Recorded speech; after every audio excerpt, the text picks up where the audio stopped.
అధిక బరువు అనేక సమస్యలకు కారణం. సాహితీ యోగా ఆన్లైన్ క్లాసులో జాయిన్ అవ్వండి. ఇప్పుడు మనకు వచ్చిన కామెంట్స్ లో ఇంకొకటి కూడా ఉందండి. కార్తీక మాసం అప్పుడు మనం ప్రతిరోజు కూడా తలస్నానం చేస్తాం. మరి తలస్నానం చేసినా చేయకపోయినా పర్వాలేదని ఒక సందర్భంలో అనుకున్నాం కదా, దాన్ని ఎలా తీసుకోవాలంటారు? కార్తీక మాసపు స్నానం నేను నీకు ఆ రోజు చెప్పినప్పుడు క్లియర్ గా ఒక మాట చెప్పాను. పండగలు, పర్వదినాలు, పుట్టినరోజులు, మీ మూడిటికి ఎగ్జామ్షన్, వార నియమం ఏ నియమము లేదు అని.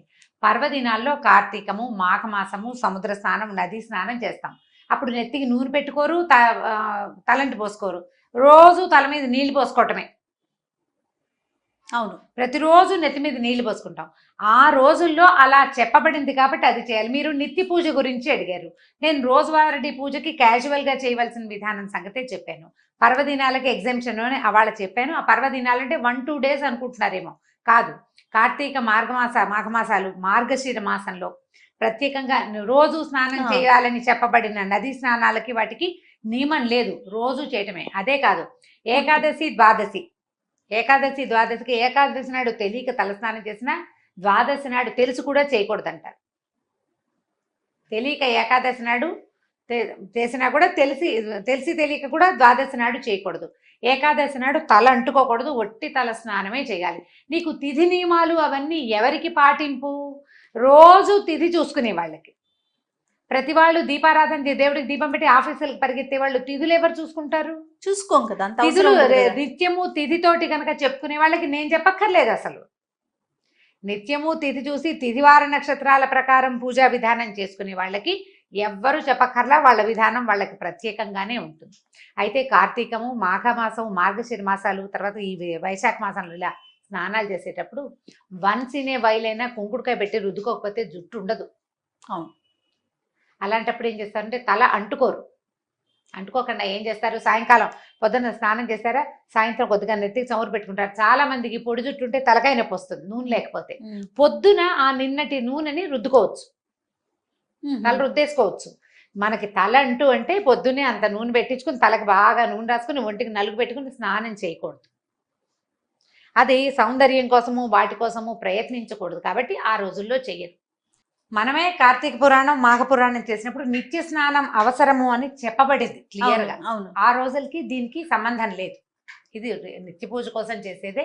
ఇది తిని చేయొచ్చా, తినకుండా చేయాలా, అవన్నీ కూడా ఏంటంటే మన అవగాహనని బట్టి. పొద్దున్నే దీపం పెట్టేసుకోండి. తర్వాత మీరు ఎక్కడికైనా వెళ్ళినా ఏదైనా చేసినా పెద్ద తప్పు ఉండదు. అక్కడి నుంచి వచ్చాక చేయాలంటే కొంచెం ఇబ్బంది. మళ్ళీ మనం దీపారాధన అవి అపరాహ్నాలు, మిట్ట మధ్యాహ్నాలు చేయండి, పొద్దున్న చేసుకుంటాము. ఏదైనా ఇబ్బంది ఉంటే సాయంకాల దీపారాధన మానుకుంటే సరిపోతుంది. ఆ ఒక రోజుకి. అవును, ఆ ఒకరోజు మానేస్తే సరిపోతుంది. అగరవత్తులు వెలిగించుకోవచ్చు, దేవుడికి ఒక దండం పెట్టుకోవటము, దీపారాధన చేయటము అనేది ఒక అలవాటు, అంతే. సో పుట్టినరోజులు, పర్వదినాల్లో మనం పట్టించుకోకూడదు. ఆ రోజులు వారాల పట్టింపులు అవి ఏమీ లేవు. పుట్టినరోజు అయితే మొన్న వాళ్ళు కూడా అడిగారు, నువ్వు కూడా నీ డౌట్ కూడా అదే, పుట్టిన వారం నాడు తలంటి పోసుకోకూడదు అని అనేది కొన్ని ప్రాంతాల్లో ఉంది జయ. నేను ఒక మాట చెప్తాను ఈ సందర్భంగా, ఈ మాట చెప్పచ్చు. ఇది వరకు 10, 12, 14 మంది పిల్లలు ఉండేవాళ్ళు, 8 మంది, 7 మంది, 6 మంది కూడా ఉండేవాళ్ళు.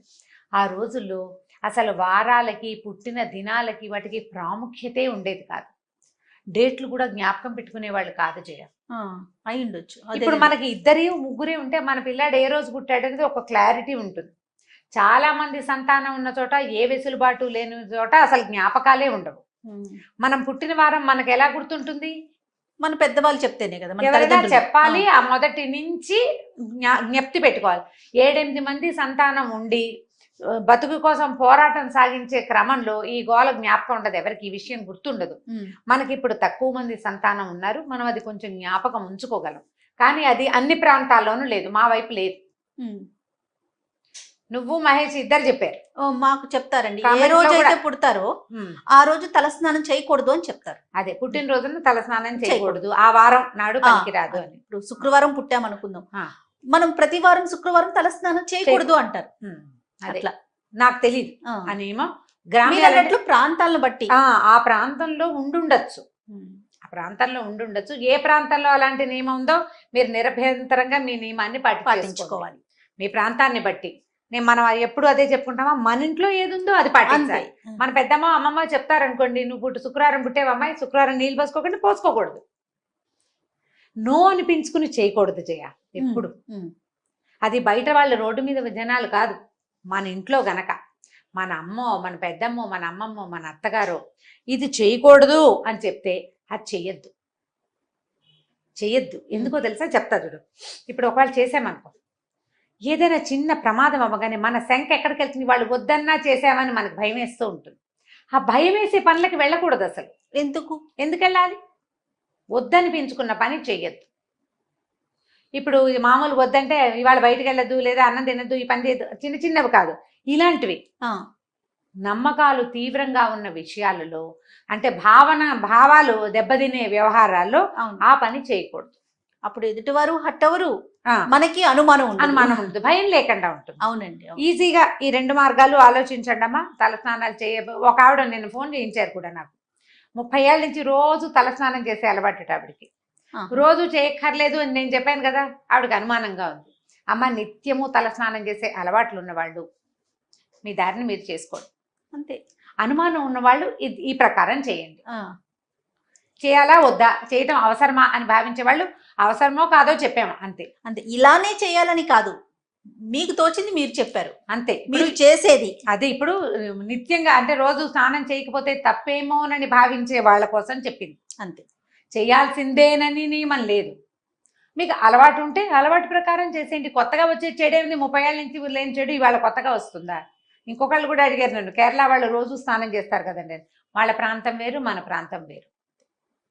ఆచార వ్యవహారాల్లో మార్పులు ఉన్నాయి. వాళ్ళు ఏం చేస్తారు, స్నానం చేస్తారు, తడి జుట్టుకే కొబ్బరి నూనె రాసేసుకుంటారు. ఆ నూనె తల మీద నువ్వు చూడు, డ్రైగా హెయిర్ పొడి పొడిలాడుతూ ఉండదు. ఏ కేరళైట్ హెయిర్ 300 మందికి జుట్టు నెత్తికి అంటుకుపోయి పెద్ద పెద్ద జల్లు ఉంటాయి, తలకంటూ ఉంటుంది, నూనె ఎక్కువ రాస్తారు. ఆ నీళ్లు పోసినా వాళ్ళ తలలు ఆరిపోతాయి, వాళ్ళకి అట్లా అలవాటు.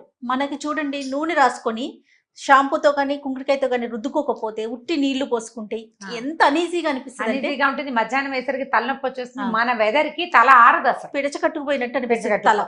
అవును, పిడచగానే ఉంటుంది. వాళ్ళ అలవాట్లు వాళ్ళవి, మనవి కూడా. ఇప్పుడు నేను చెప్పే పాయింట్ కూడా మన ఇంట్లో ఉన్న పద్ధతి, మన వాళ్ళంతా ఆచరించే పద్ధతి, లేదా మనం ఎవరిని ఫాలో అవుతామో వాళ్ళు చెప్పిన పద్ధతి, దాని ప్రకారం వెళ్ళిపోండి. భయం ఉండదమ్మా, అంతే. భయం లేకుండా ఉంటుంది, అంతే. రైట్ అమ్మ గారు, థ్యాంక్ యూ అండి. నమస్తే. నమస్తే జయ. ఈ వీడియో కనుక మీకు నచ్చినట్లయితే లైక్ చేయండి, షేర్ చేయండి. మరిన్ని వీడియోస్ కోసం మా ఛానల్ సబ్స్క్రైబ్ చేసుకోండి.